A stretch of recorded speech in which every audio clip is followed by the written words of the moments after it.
The Caitlin Clark takeover continues, even in the middle of the CBA negotiations, which has been an absolute circus and a clown show. Caitlin Clark is still going viral all over the country. We saw her at the Annika. We've seen her in commercials. We've seen her taking over everywhere. And it continues. We got to break all of this down. Welcome to Keep the Vision. Make sure you like, comment, subscribe, share the channel, hit that bell notification, and hype the video. Let's get right into the Caitlin Clark takeover here. WNBA has ignited a firestorm by openly challenging the credibility of its own players, a move that has stunned observers across the sports world. What began as tense, behind-the-scenes labor negotiations has now spilled into the public arena, transforming into a sharp and very visible exchange of accusations. This is no routine labor dispute, it's a rare and explosive confrontation that signals a breakdown in trust at the highest level of the league. At the center of this moment is a league on the verge of massive growth, just as stars like Caitlin Clark are poised to redefine its reach and influence. Instead of unity, the spotlight now reveals deep fractures, with the league itself escalating the conflict in ways few thought possible. The tone alone marks a turning point, suggesting patience has given way to open confrontation. The consequences could be far-reaching. Careers, credibility, and the league's long-term stability are all now part of the equation. With public statements hardening positions on both sides, this dispute has evolved into a high-stakes struggle over power, narrative, and the future direction of the WNBA, one that is far more intense and far more personal than anyone anticipated. I was a little confused initially about this one, and then I had to do some digging. KTV had to do some digging in the comments. All right, and this was Caitlin Clark in the Taylor Swift End of an Era docu-series. Because I was like, where's this photo from? And I seen a lot of people talking about this in the comments. You see somebody say, I was crazy thinking I was the only one who saw her, by saying no one posted about it, but I recognize the GOAT. So yeah, there was a lot of people that had... Even as controversy swirls around the league, Caitlin Clark's rise shows no signs of slowing. Her momentum appears untouched by the surrounding turmoil, cutting through the noise with remarkable consistency. Whether she's appearing at major sporting events or popping up in unexpected corners of popular culture, her presence keeps dominating headlines and social feeds alike. Clark's reach now extends well beyond the court, fueled by a constant stream of viral moments that place her at the center of the national conversation. That visibility stands in sharp contrast to the tense and often criticized collective bargaining negotiations unfolding behind closed doors.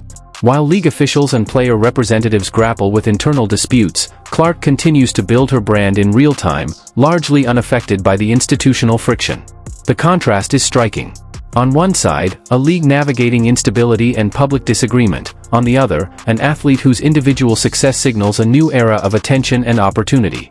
Taken together, this moment may prove transformative, not just for Clark's career, but for how women's basketball is perceived, marketed, and shaped in the years ahead. Now, we got to get things sorted out in the league that she's actually plays in, because she's not playing in Unrivaled. She's not playing in Project B. She says she wants to play in the WNBA, so we need to get that sorted out. Let's get it sorted out. Here it says, David Sampson predicts WNBA could fold if players get too greedy. If the Players Association believes that Adam Silver is going to cave, they are wrong.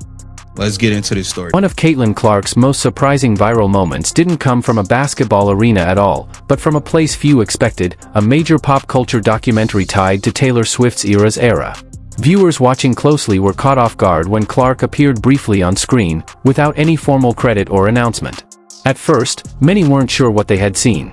That uncertainty quickly turned into excitement. Social media lit up with fans comparing notes, posting clips, and admitting they thought they were imagining it at first.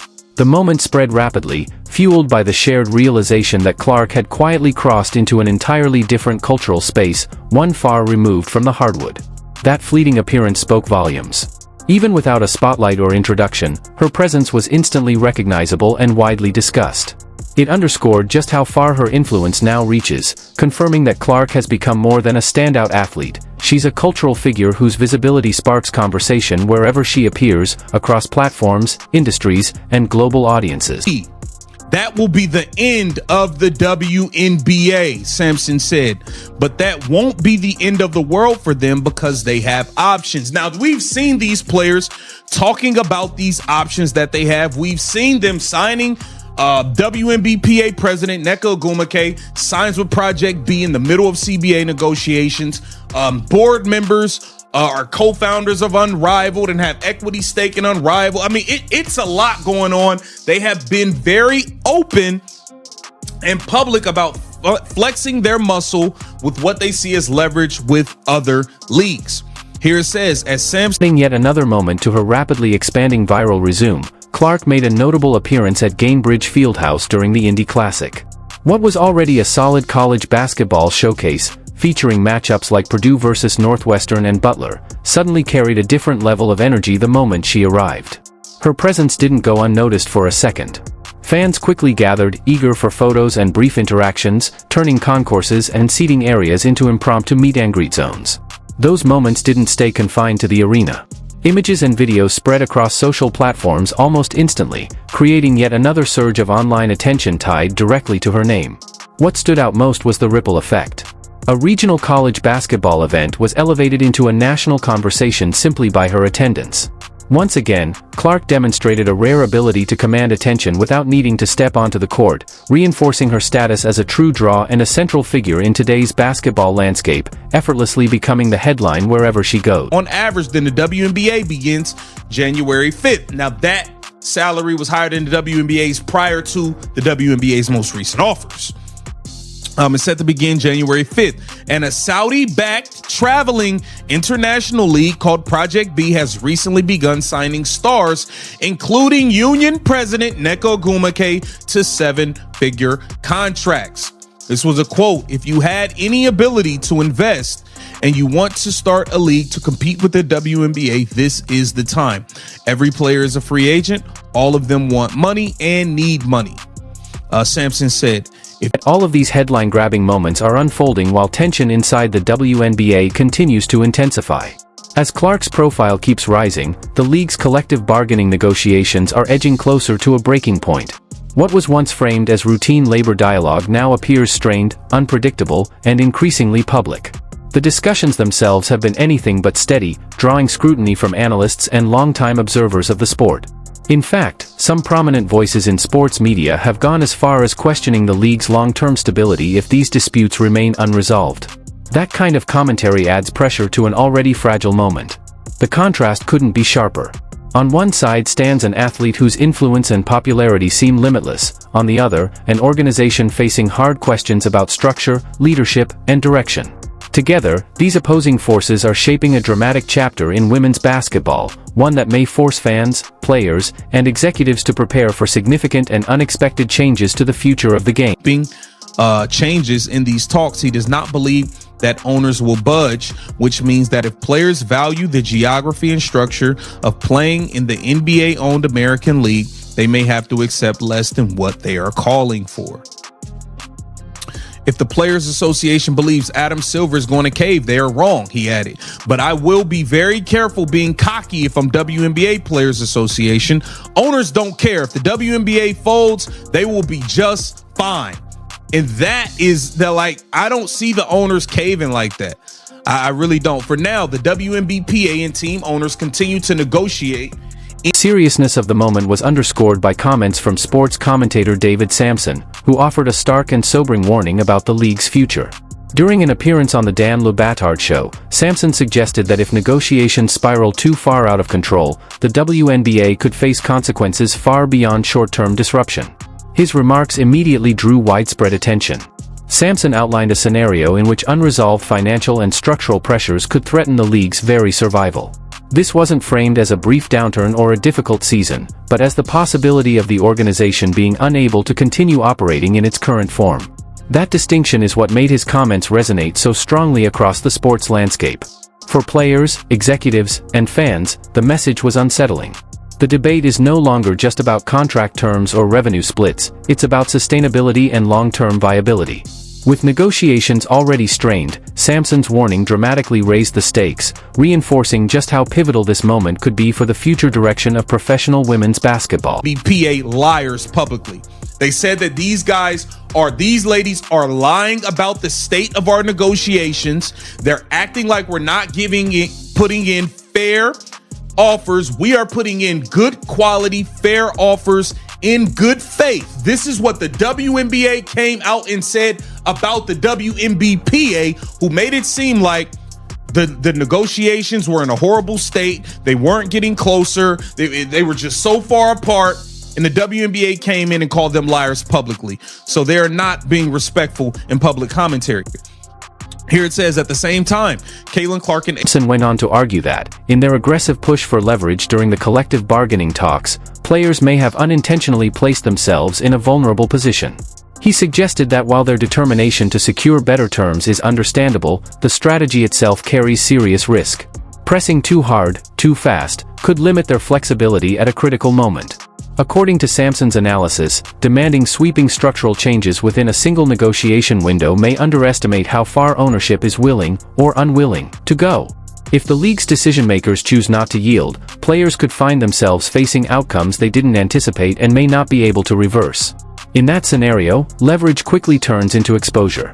This framing casts the negotiations as far more than a routine labor dispute. Instead, Sampson describes it as a high-level strategic standoff, where timing, restraint, and long-term thinking matter as much as conviction.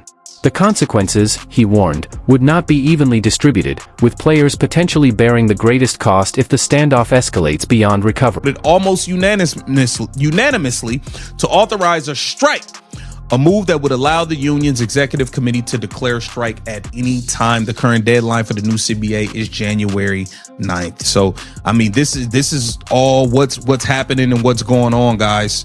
This is what is happening and what is going on. And hopefully we get to a place where we can get a damn deal done and we can see Caitlin Clark going viral on and off the floor in 2026. Get down in the comments and let me know what you think. This is Keep the Vision. Make sure you like, comment, subscribe. Sampson's message could not have been clearer or more severe.